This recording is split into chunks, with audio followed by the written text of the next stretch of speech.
Hello everybody, I am back. I've returned to the field near my house so that I can do some throws with putters. I've got 10 putters here, 8 are Aviars, one is an Aviar X, and the other one is a stud.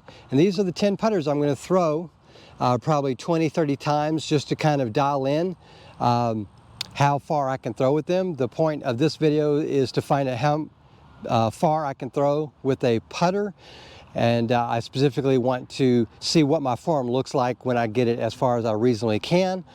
As you can tell, I've got a cone here. I'm gonna move this out there to the farthest putter.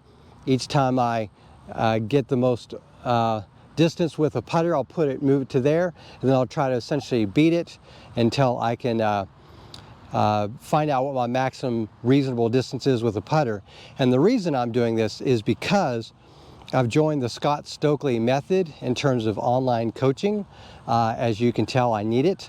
I have a lot of things wrong with my form. I know that. I'm not able to fix it by myself. And a lot of the times when I make a change, it has negative consequences elsewhere. And so one of the reasons I went with this program is because my friend Drew and my friend Mike, both of them are in the program right now. And that basically was the deciding factor in terms of why I went ahead and chose this method. I had considered overthrow, slingshot, and seeker, but this was basically the deciding factor.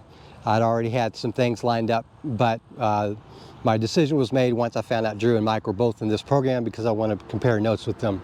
With that said, I now have 2 cameras. I have my other camera here with me, and I'm going to be using this for the rear shot, and then I'll be using my GoPro for the side view because I want to take a look at my form. Plus this will allow me to give the coaches that I'll be working with a form breakdown they can use to review it with me. With that said, let's go ahead and get things started. For the sake of brevity, I'm showing the top 4 throws from 2 sets of 10. I was actually surprised that my throws weren't going farther than they were. I felt like the last 4 fieldwork sessions I did in November that I did with putters, I felt that they were going longer distances with less effort. I felt like I was jammed up when throwing, and despite my attempts to slow my body down and focus on the line that I wanted to throw, I was also less accurate, and I just couldn't get dialed in.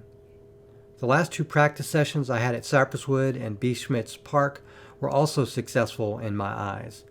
That said, I think being in a less optimal state of throwing means that my errors are probably going to be easier for a form coach to review and recommend things for me to fix.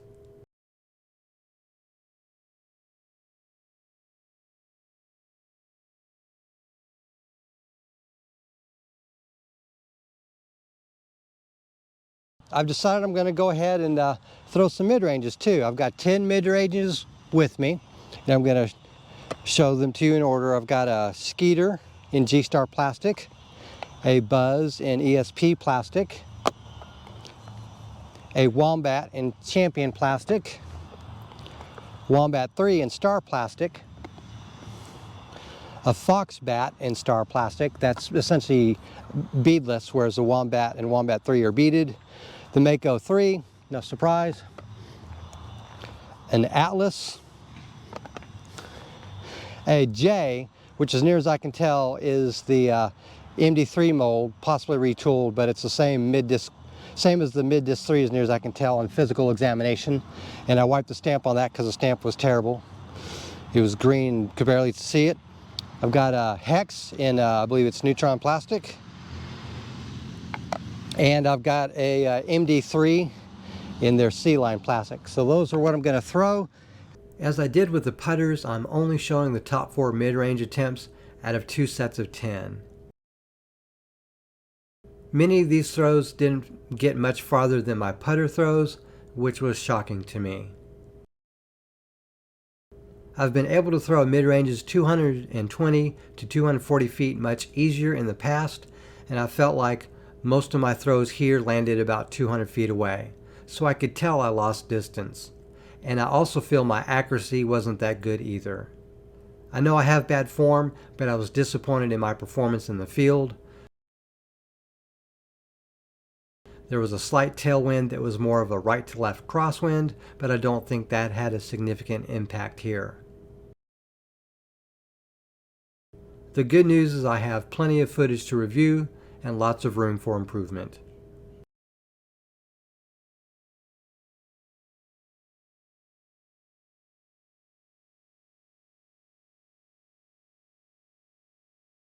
That's going to do it. I hope you liked this video.